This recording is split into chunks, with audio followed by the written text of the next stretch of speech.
Bismillahirrahmanirrahim. Assalamualaikum warahmatullahi wabarakatuh. Kembali lagi di channel Aminah Nanring. Jangan lupa like, komen, share, dan subscribe agar kalian tidak ketinggalan dengan konten-konten terbaru dari kami. Dan ingat, gratis loh.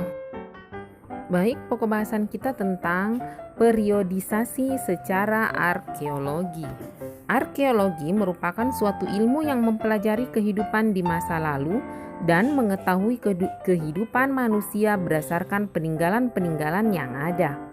Adapun arkeologi prasejarah adalah subbidang ilmu arkeologi yang mempelajari kebudayaan manusia di zaman prasejarah, yang berawal sejak keberadaan manusia di muka bumi dan berakhir pada masa dikenalnya tulisan.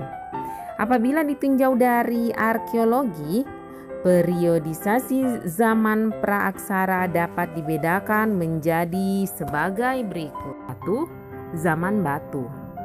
Zaman batu terjadi sebelum pengenalan logam dan berbagai alat-alat kebudayaan masih dibuat dari batu selain kayu dan tulang. Zaman batu dibagi lagi menjadi beberapa bagian atau periode, yaitu sebagai berikut.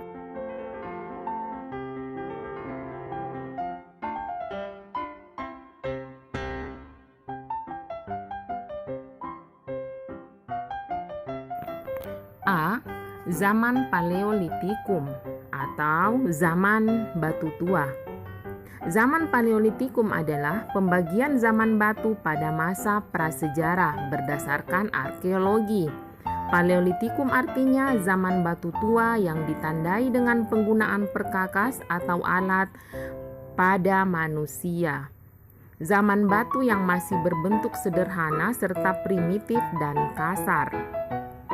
Dalam zaman ini, kehidupannya berkelompok dan tinggal di sekitar aliran sungai, gua, dan tinggal di atas pohon, serta mereka mengandalkan makanan dari alam dengan teknik berburu.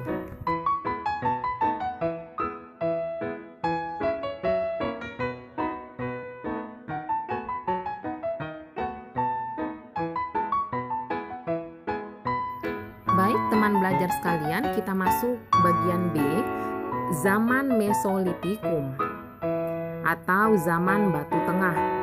Zaman ini diperkirakan mulai pada akhir zaman es, yaitu sekitar 10.000 tahun yang lalu. Diperkirakan manusia pada zaman ini adalah bangsa Melanesoid yang menjadi nenek moyang orang Papua, Semang, Aeta, Sakai, dan Aborigin. Masyarakat pada masa prasejarah berdasarkan arkeologi ini masih hidup nomaden dan melakukan food gathering, berburu dan menangkap ikan, tinggal di gua-gua di bawah bukit karang atau kebudayaan Aprisoutroch, menghasilkan artefak manusia purba berupa alat-alat batu kasar, dan terdapat penemuan bukit-bukit kerang sekitar 7 meter di pinggir pantai yang diperkirakan merupakan sampah dapur. Alat-alat yang ditemukan pada zaman ini adalah kapak genggam, kapak pendek, pipisan atau batu penggiling, dan kapak-kapak yang terbuat dari batu kali yang dibelah. Ada juga lukisan atau coretan di gua dan alat-alat kesenian. Peninggalan zaman Mesolitikum banyak ditemukan di daerah Sumatera, Jawa, Kalimantan, Sulawesi, dan Flores.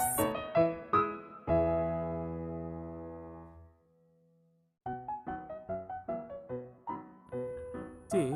Zaman Neolitikum atau zaman batu muda. Pada perkembangan zaman ini dicirikan dengan adanya peralatan batu yang sudah diperluas sehingga tidak lagi berupa alat yang kasar.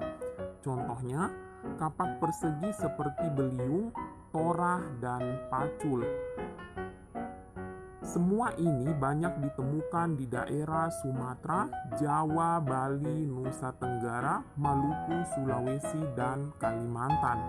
Lalu, ada juga artefak di Indonesia berupa kapak batu atau kapak persegi berleher dari Minahasa, perhiasan dari Jawa, pakaian dari kulit kayu, Tembikar yang ditemukan di Sumatera, Jawa, Melolo.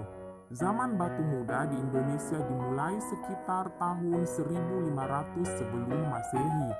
Cara hidup manusia purba di zaman ini sudah beralih ke food production dengan beternak dan bercocok tanam, mulai menetap di rumah-rumah panggung untuk menghindari bahaya dari binatang buas, bahkan telah mulai membuat lumbung-lumbung untuk penyimpanan padi dan gabah. D. Zaman Megalitikum atau zaman batu besar. Pada zaman ini ditemukan peralatan manusia yang terbuat dari batu-batu besar yang menunjukkan bahwa pada zaman ini manusia sudah mengenal kepercayaan terhadap roh nenek moyang atau animisme dan kepercayaan pada kekuatan gaib yang ada pada segala sesuatu atau dinamisme. Peninggalan bersejarah zaman Megalitikum yang berhubungan dengan kepercayaan tersebut berada dalam bentuk menhir, dolmen, sarkofagus, arca,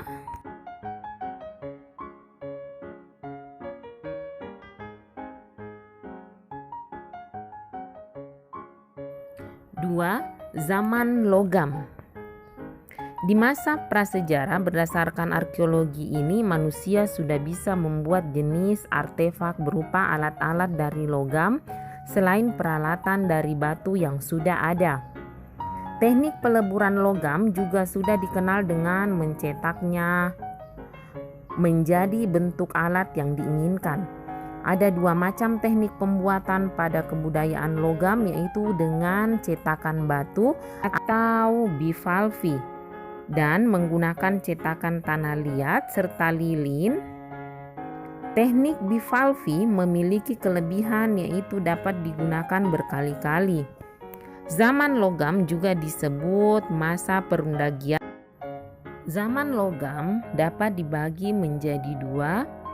A. Zaman perunggu. Zaman perunggu dikenal juga dengan nama kebudayaan Dongson, Tolkien, Cina, di mana manusia sudah mampu mencampur tembaga dengan timah sehingga mendapatkan logam yang lebih keras lagi. Alat-alat yang ditemukan dari zaman perunggu antara lain 1. Kapak corong atau kapak perunggu yang ditemukan di Sumatera Selatan, Jawa, Bali, Sulawesi, Kepulauan Selayar, dan Irian. 2. Nekara perunggu atau moko, yaitu sejenis dandang yang digunakan untuk mas kawin. Moko ditemukan di Sumatera, Jawa, Bali, Sumbawa, Rote, Selayar, dan Leti. 3. Arca perunggu. Arca perunggu ditemukan di Bangkinang, Riau, Lumajang, Jawa Timur, dan Bogor, Jawa Barat. B. Zaman besi. Pada zaman prasejarah berdasarkan arkeologi ini sudah dikenal teknik peleburan besi dari bijinya dan dituang menjadi bentuk alat-alat yang diperlukan. Teknik melebur besi lebih sulit dilakukan daripada teknik peleburan tembaga atau perunggu karena membutuhkan panas yang sangat tinggi hingga kurang lebih 3.500 derajat Celcius. Alat-alat yang berasal dari masa ini antara lain mata kapak bertangkai kayu, mata pisau, mata sabit, mata pedang, dan cangkul yang ditemukan di Gunung Kidul, Yogyakarta, Bogor, Jawa Barat, Besuki, dan Punung, Jawa Timur.